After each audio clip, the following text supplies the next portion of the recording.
Sa ngalan ng Ama, ng Anak at ng Espiritu Santo. Amen. Sumainyo ang Panginoon. At sumayo rin. Mga kapatid, halinan dumulog sa banal na hapag ng Panginoon. At upang tayo maging marapat makibahagi sa ating pagdiriwang, aminin natin ang ating mga kasalanan. Inaamin ko sa makapangyarihang Diyos at sa inyo mga kapatid, na lubha akong nagkasala sa isip, sa salita at sa gawa, at sa aking pagkukulang. Kaya isinasamo ko sa mahal na Birheng Maria, sa lahat ng mga anghel at mga banal, at sa inyo mga kapatid na ako'y panalangin sa Panginoong ating Diyos. Kaawaan tayo ng makapangyarihang Diyos, patawarin tayo sa ating mga kasalanan, at patnubayan tayo hanggang sa buhay na walang hanggan. Amen. Amen.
Manalangin tayo.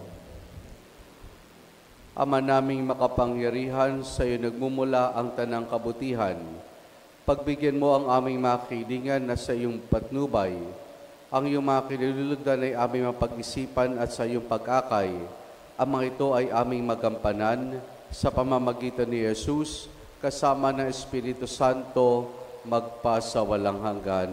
Amen.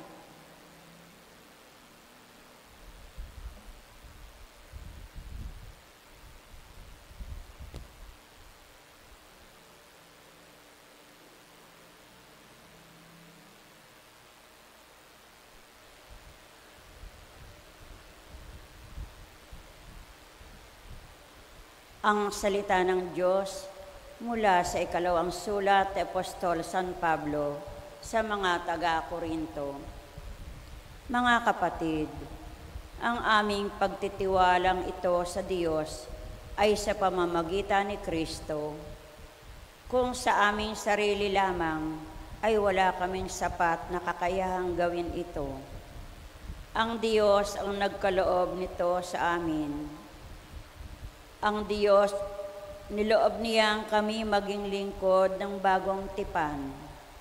Tipang hindi nababatay sa kautosang natititik, kundi sa Espiritu. Sapagkat ang dulot ng titik ay kamatayan, ngunit ang Espiritu ay nagbibigay buhay. Nang ibigay ang alituntunin ng paglilingkod, na nakatitik sa tinapyas na bato, kalakip na nahayag ang kaningningan ng Diyos. Ano pat, hindi matingnan ng mga Israelita ang mukha ni Moises, bagamat ang kaningningan nito ay lumipas. Kung ang paglilingkod na batay sa kautosang nakatitik na nagdala ng kamatayan ay dumating na may kalakip na kaningningan, gaano pa kaya ang paglilingkod ayon sa Espiritu? Kung may kaniningan ang paglilingkod na nagdudulot ng hatol na kamatayan, lalo pang maningning ang paglilingkod na ang dulot ay pagpapawalang sala. Dahil dito, masasabi natin na ang dating ningning ay wala na, sapagkat nahalinhan ng lalo pang maningning. Kung may kaningningan ang lumilipas, higit ang kaningningan noong nananatili magpakailanman. Ang salita ng Diyos. Salamat sa Diyos. Salmong tugunan, Diyos na makapangyarihan, ikaw ay tunay na banal. Diyos na makapangyarihan, ikaw ay tunay na banal. Ang puo na ating Diyos ay lubos na papurihan. Sa harap ng trono niya'y sambahin ang ngalang banal. Diyos na makapangyarihan, ika'y tunay na banal. Si Moises at Aaron, sa mga saserdote niya, at si Samuel na may lingkod na sa kanya ay sumamba, nang ang pooy dalanginan, dininig naman sila. Diyos na makapangyarihan, ikaw ay tunay na banal. Ang poon ay nagsalita sa gitna ng mga ulap. Sila naman ay nakinig, utos niya ay tinupad. Diyos na makapangyarihan, ikaw ay tunay na banal. O poon na aming Diyos, sinagot mo sila agad, at ikaw ay nakilalang Diyos na mapagpatawad. Ngunit pinagdurusa mo kung ang gaway hindi tumpak. Diyos na makapangyarihan, ikaw ay tunay na banal. Ang Diyos nating Panginoon, dapat nating papurihan. Sa banal na bundok niya, sambahin ang kanyang ngalan. Siya ay ating Panginoon, siya ay ating Diyos na banal. Diyos na makapangyarihan, ika'y tunay na banal.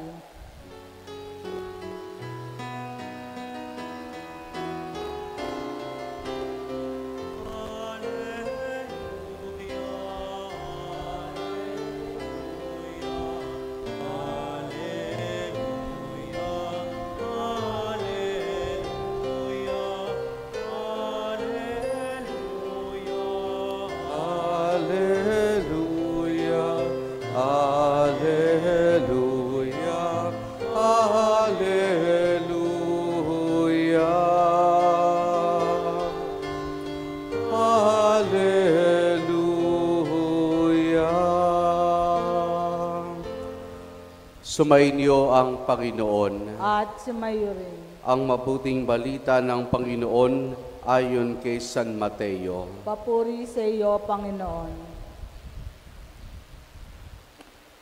Noong panahong iyon, sinabi ni Jesus sa kanyang mga alagad, "Huwag ninyong akalaing naparito ko upang pawalang bisa ang kautusan at ang aral ng mga propeta.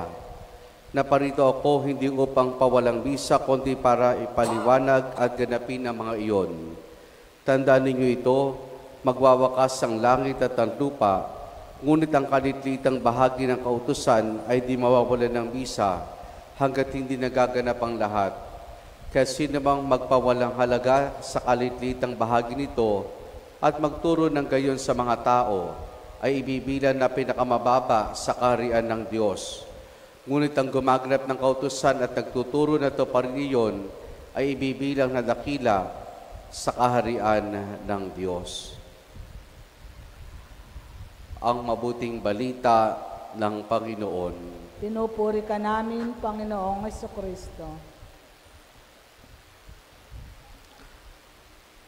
Si Jesus ay naparito hindi upang pawalang bisa ang kautusan, bagkus upang ganapin at ipaliwanag ito. Mga kapatid, sa lipunan ng mga Hudyo, ito tinutukoy na kautusan ni Jesus ay binubuo ng tatlong mahalagang bagay. Una na dito, yung natawag nating moral precepts o yung moral laws. Ito tumutukoy doon sa 10 utos ng Diyos na ipinagkatiwala ng Diyos sa mga Israelita. Yung pangalawa ay mga precepts o batas sa mga gawaing liturhikal. Kumbaga ito yung pamamaraan para ihanda ang mga Hudyo sa mga gagawaing liturgies sa loob ng Templo ng Jerusalem. At yung pangatlo ay yung legal precepts. Ito yung mga pang-araw-araw na batas na ipinatutupad ng mga Hudyo sa mga tao. Ngayon, ang nais lamang ipaiwatig dito ng Panginoon ay makita ng mga tao ano ba ang dahilan ng mga batas. Para ba saan ang mga batas? Kasi maaring ang mga Hudyo noon, sunod lamang ng sunod kung anong nasa saad sa batas, pero hindi nila ito lubusang naunawaan. Kasi nga, ang mahalaga lang ay, sige, sumunod. Kaya, sa pagsunod nila, maaring yung pagsunod nila ay humantong pa sa kapahamakan nila. Kaya si Jesus na parito upang ipaliwanag ito at bigyang ganap. Siguro isang magandang halimbawa po dito ay yung batas ng araw ng pamamahinga. Kung matatandaan ninyo, madalas ang mga Jesus at ang mga Hudyo ay madalas nagkakabangga pagka-araw ng pamamahinga. Kasi nga sa araw ng pamamahinga, napakaraming batas na ipinatutupad. Mga batas na sabi nga ay parang wala na sa konteksto. Halimbawa nito ay nung sumagip ng buhay si Jesus, pero sa batas ng mga Hudyo, yun ay isang gawain at yun ay ipinagbabawal. Kaya di ba, nung minsan magkabangga sila ng grupo ng mga Scribe at Pariseo, ang tanong sa kanila ng Panginoon, alin bang mas naayon sa kautusan?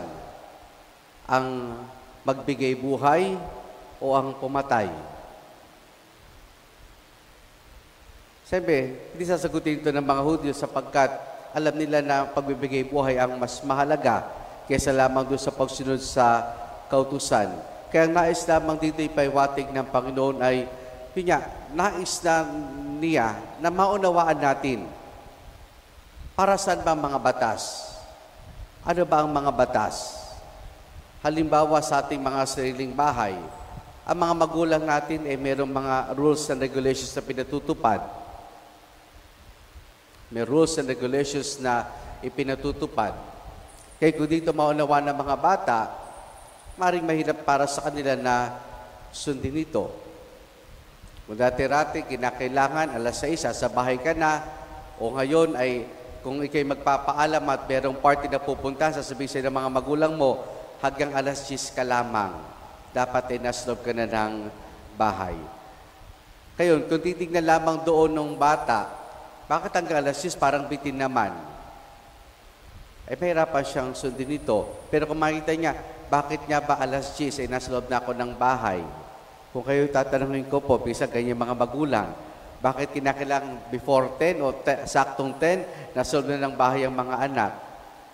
May mga dahilan ng mga magulang. Siguro, may pasok ka pa kinabukasan, o dili kaya sa takbo ng panahon ngayon na sabi nga natin na hindi na sigurado, wala tayong kasiguraduhan sa seguridad ng paligid, mas mabuti pa na nakauwi ka na kaysa kung ano pa ang mangyari sa iyo. Kaya mahalaga rin naman, kung tayo may magpapatupad ng batas sa loob ng pamilya, ipaliwanag ito sa mga anak na sa gayon ay hindi sila nagre-rebelde o hindi sila sumusuway dahil naunawaan nila bakit nga ba mayroong ganitong batas, bakit sa ganitong oras ay kinakailangan na umuwi na ako at nasa bahay na ako. Ngayon, isa sa mahalagang dapat makita natin dito sa ginawa ng Panginoon na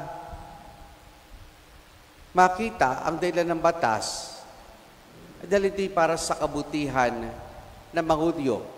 Ito'y para sa kabutihan din ng bawat isa sa atin. Ito'y para sa kabutihan natin, ito'y para sa kayusan ng buhay ng bawat isa sa atin. Kasi, kung titingnan, sa dinami-dami ng mga batas, lahat tayo meron ng sinuway. At kapag sumusuway tayo, anong nangyayari? Napapahamak tayo. Ganun din sa moral laws ng Diyos. Marahil meron tayong mga talabag na mga utos ng Diyos. Pero, ang maganda dito mga kapatid, kung sakali mang may nalabag tayo, may pagkakataon para mabago. May pagkakataon binibigay sa atin ng Diyos para itama ito. Isa sa mga pangako ng kamahal-mahalang puso ng ating Panginoon ay ito. Sa kanyang puso, ang mga makasalanan ay matatagpuan ang bukal at di masasaid na habag niya. Sa puso ni Jesus, ang mga makasalanan ay matatagpuan ang bukal at di masasaid na habag at awa ng Diyos. Siguro nga kung tayo man ay hindi makasunod, may pagkakataon din nakasusunod sa kautusan ng Diyos. At ito ay humahantong sa pagkakasala natin. Umasa tayo na sa puso ng Panginoon, matatagpuan natin ang kanyang habag. Matatagpuan natin ang kanyang awa. Pero hindi nangahulugan na dahil matatagpuan natin ito, ay lalabag na lang tayo, lalabag sa kautusan. Kasi pagka ganyan, abuso na iyan na ginagawa natin sa ating sarili. Kasi minsan, ganyan ang takbo ng kaisipan natin mga tao. Pwede man ako mangumpisal, pwede man akong tumayo muli. Sakaling ako ay madapa sa pagkakasala. Siguro nga, nandun na parati ang habag ng Diyos. Pero yung pagkakataon na matagpuan natin ang habag ng Diyos sa kanyang puso, ito'y pagkakataon para mas pag-igihan pa natin ang ating buhay. Ang landas na tinatahak ng bawat isa sa atin. Totoo, mahabagin, bawain ang Diyos. Pero sabi nga, makatarungan din ang Diyos. Kung sakali man tayo ay makalabag sa mga utos ng Diyos, may binibigay na pagkakataon. Sana yung pagkakataong iyon, huwag na nating sayangin. Sa halip, ito'y patuloy na tahakin sa gabay na rin ng mga kautosang ipinagkatiwala sa atin ng ating Panginoon maging ng ating lipunan. Amen.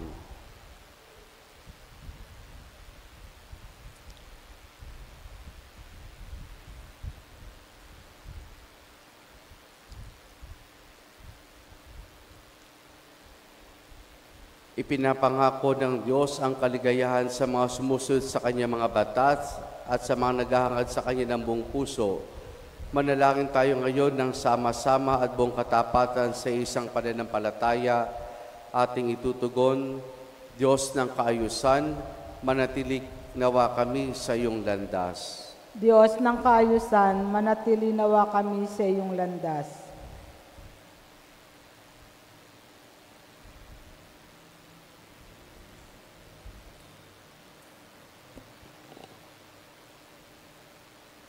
Ang Santo Papa at mga obispo sa pamamagitan ng kanilang pagtuturo at pamumuhay naway humikayat sa kawan na sumunod sa pamamagitan ng pag-ibig ni Kristo. Manalangin tayo sa Panginoon. Diyos ng kaayusan, manatili nawa kami sa iyong landas.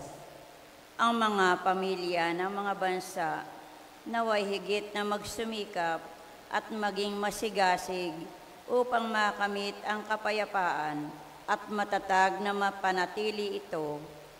Manalangin tayo sa Panginoon. Diyos ng kaayusan, manatili nawa kami sa iyong landas. Ang mga mag-asawa naway makadama ng alab ng pag-ibig ng Diyos sa kanilang pagsasamahan. Manalangin tayo sa Panginoon. Diyos ng kaayusan, manatili nawa kami sa iyong landas. Ang mga may sakit at mga matatanda, naway lumakas ang kalooban sa pamamagitan ng mga salitang nakaaaliw at may katiyakan mula sa mga kumakalinga sa kanila. Manalangin tayo sa Panginoon. Diyos ng kaayusan, manatili nawa kami sa iyong landas. Ang mga tapat na yumao, naway mamasdan ang mga bagay na hindi nakikita ng mga mata at hindi naririnig ng mga tainga. Manalangin tayo sa Panginoon. Diyos ng kaayusan, manatili nawa kami sa iyong landas. Sama rin natin sa ating pananalangin sa misang ito ang intensyon pasasalamat ng ating mga tagapagtaguyod sa karangalan ng kamahal-mahalang puso ni Jesus, Asuncion Domingo, Corazon Acosta, LV Calison, Susan Ramos, Tessie De Leon, Antonia Lagsao, Agueda Santos, Vinya C., Bridget Cervantes, Nilda Manio, Gertrudes Domingo, Ofelia Torres, Belia Yamat, Winnie Calison, Luisa Baluyot, Edith Janicio, Rachel Lagsao, Jose Sebastian, Fita Niñolevo at Mila Reynosa. Gayon din ang pasasalamat na Josephine Bardos, Joel Bardos at Ricardo Gutierrez. Para sa natatayang kahilingan ni Josefina Bardos at Brian Antonio. Para kay Olive Calbonilla, nagdiriwan ng kanyang kaarawan. Para kina Ginood Ginang Eddie at Irene Cruz, nagdiriwang ng kanilang pagulita ng pag-iisang dibdib.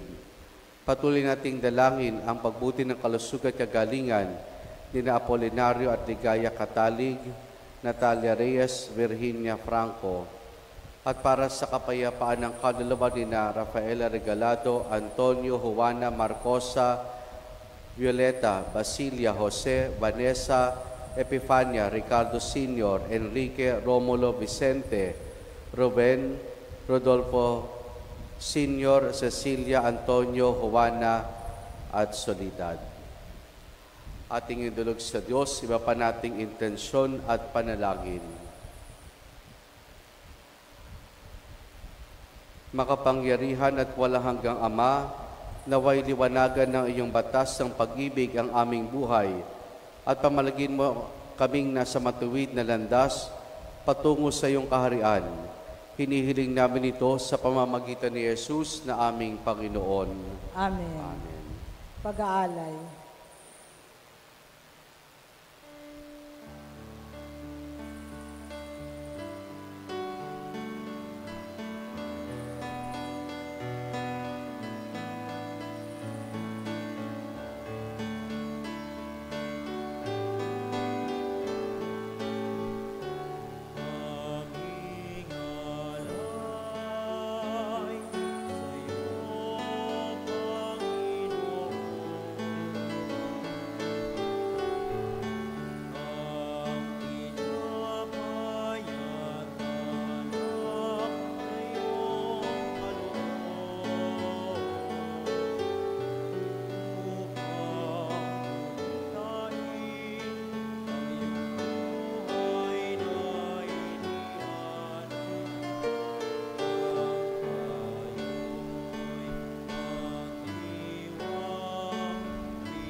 Manalangin kayo mga kapatid upang ang paghahain natin ay kalugdan ng Diyos amang makapangyarihan. Tanggapin nawa ng Panginoon itong paghain sa iyong mga kamay. Sa kapurihan niya at karangalan sa ating kapakinabangan at sa buong sambayanan niyang banal. Ama naming lumikha, tunghayan mo at kalugdan ng paglilingkod na aming ginagampanan upang aming inihahain ay iyong marapatin at ang aming pag-ibig ay iyong pag-alabin sa pamamagitan ni Jesus kasama ng Espiritu Santo magpa sa walang hanggan. Amen. Sumainyo ang Panginoon. At sumayin niyo rin. Taas sa Diyos sa inyong puso at diwa.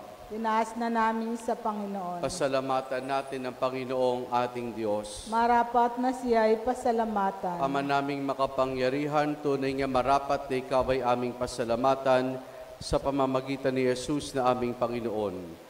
Siya'y naging kapwa naming maasahan upang may mangunang umako sa pananagutan dahil hangad mong magbagong kinamias ng pagkakanya-kanya ng sangkatauhan. Bunga ng pagtitiis siya'y nanaig at nakamatay na kanyang nalupig. Kaya siyang aming daan para aming masapit ang iyong tapat at maasahang pag-ibig. Kaya kaisa ng mga anghel, nagsisiawit ng papurisan ng walang humpay sa kalangitan, kami nagbubunyi sa iyong kadakilaan.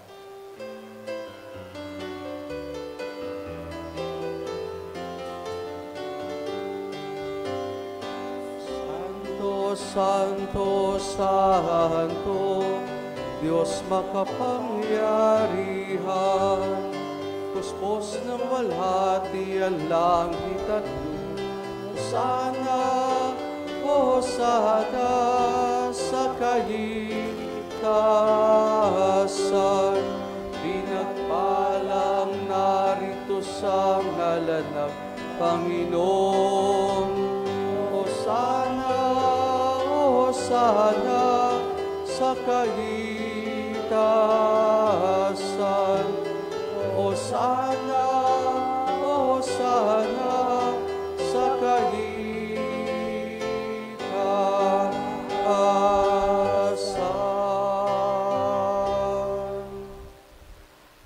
Ama naming banal, ikaw ang bukal ng tanang kabanalan. Kaya't sa pamamagitan ng Espiritu, gawin mong banal ang mga kaloob na ito upang para sa amin maging katawan at dugo ng aming Panginoong Hesukristo. Bago niya pinagtiis ang kusang loob na maging handog, hinawakan niya ang tinapay, pinasalamatan kaniya, pinaghati-hati na yon. Iniabot sa kanya mga alagad at sinabi, tanggapin ninyo lahat ito at kanin itong aking katawan na ihahandog para sa inyo.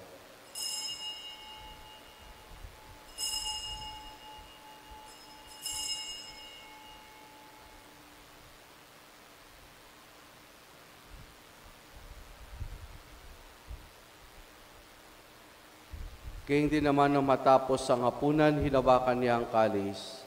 Muli kanyang pinasalamatan. Iniabot niya ang kalis sa kanya maalagad at sinabi, tanggapin ninyo lahat ito at inumin itong kalis ng aking dugo, ng bago't wala hanggang tipan.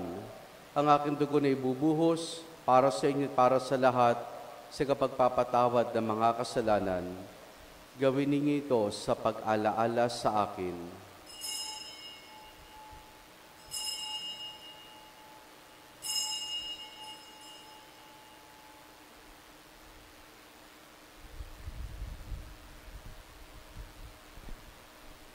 Ang misteryo ng ating pananampalataya.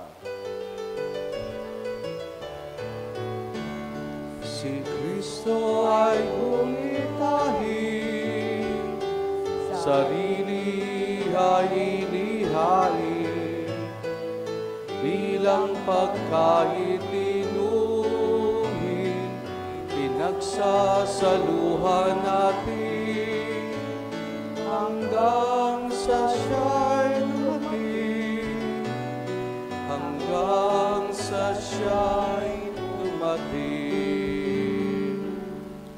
Ama, ginagawa namin ngayon ang pag-alaala sa pagkamatay at muling pagkabuhay ng iyong anak, kaya tinialay namin sa iyo ang tinapay na nagbibigay buhay at ang kalis na kakaloob ng kaligtasan.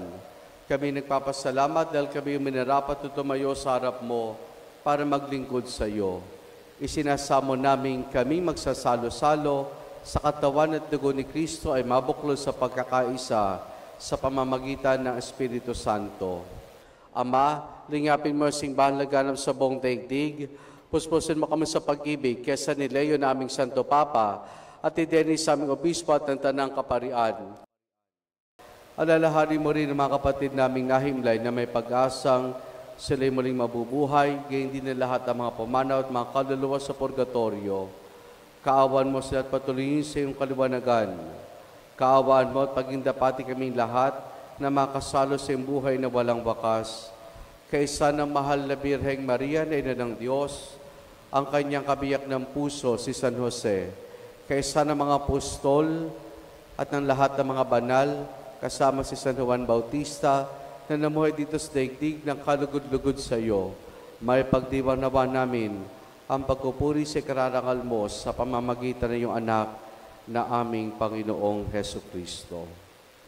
Sa pamamagitan ni Kristo, kasama niya at sa Kanya, ang lahat ng parangal papuri sa iyo, Diyos Amang makapangyarihan, kasama ng Espiritu Santo, magpa sa walang hanggan.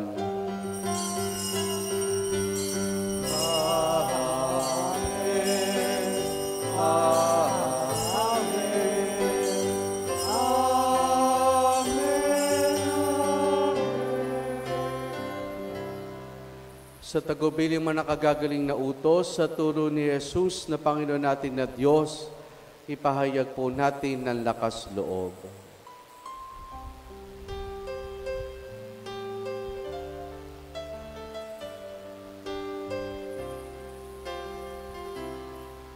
Ama namin, sumasalangit ka, sambahin ang ngalan mo,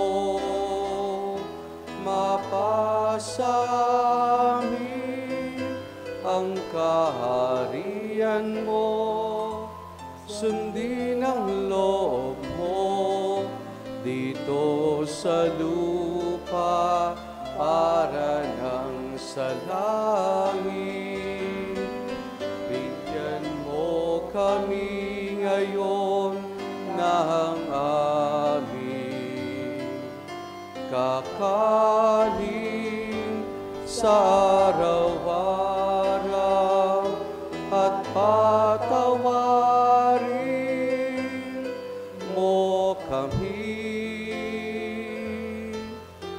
sa aming mga sala para ng pagpapatawad namin sa nagkakasala sa amin, at huwag mo kaming ipahintulot sa tukso at iadya mo kami sa lahat ng masama.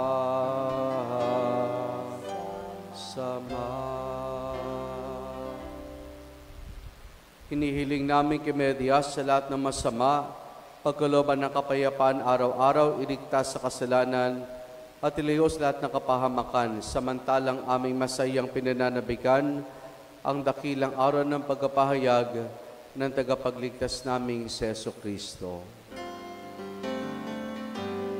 Sapagkat iyo ang kaharian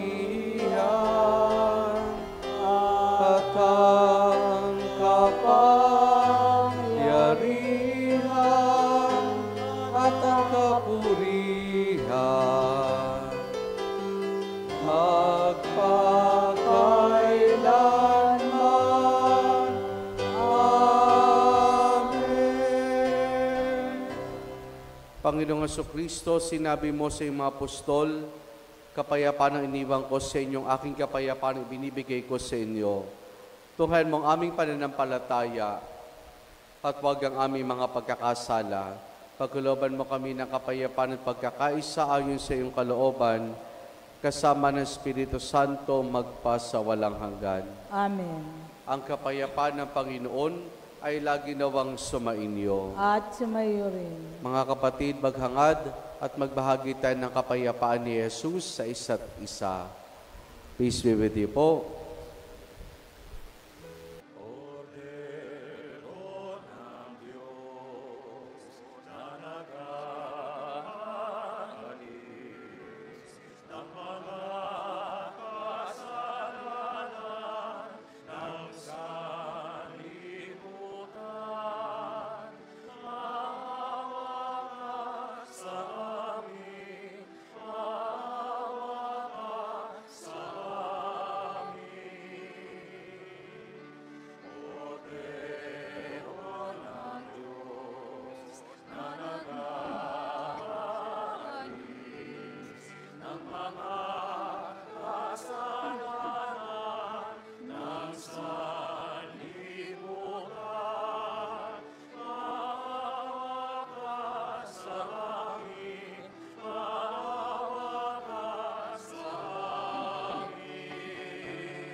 Narito si Jesus, ang kordero ng Diyos.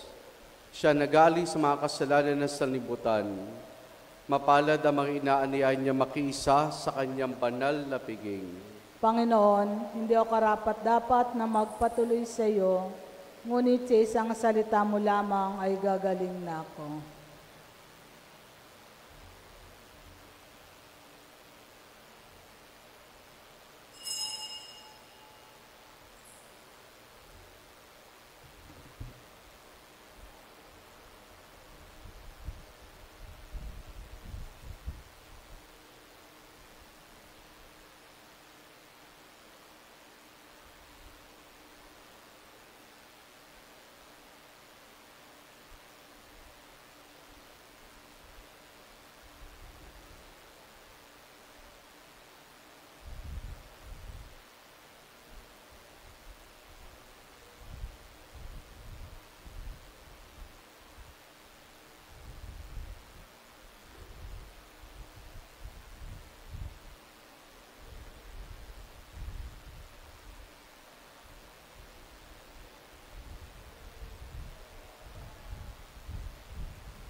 Manalangin tayo.